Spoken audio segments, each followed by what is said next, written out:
Agad pinasok ng mga tauhan ng National Bureau of Investigation Anti-Human Trafficking Division ang pension house na ito na front pala ng isang prostitution den sa Avenida Maynila.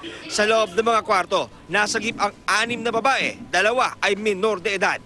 Ayon sa NBI, nagre-recruit ang sindikato ng mga babae mula sa Visayas at Mindanao na tinamaan ng mga nagdaang bagyo at inaakit na pumasok sa prostitution.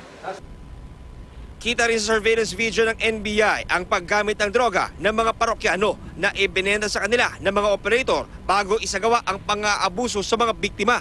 Hinihikayat din nila, pati maging mga customer, na gumamit ng shabu na kanila namang ibinebenta rin. Drug den din yung lugar.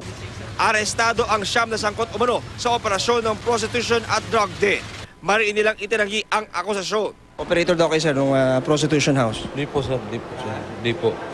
So saan galing yung mga babae doon? Di ko po alam sir. Kung sino-sino sa mga naimbitahan natin ang talagang may kinalaman dito sa human trafficking activities ay kakasuhan po natin ng qualified human trafficking, kasama na po dyan yung child abuse. Hawak na ngayon ng Interagency Council Against Trafficking ang mga na-rescue na biktima para sumailalim sa kaukulang counseling at maibalik sa kanilang mga probinsya. John Consulta, GMA News.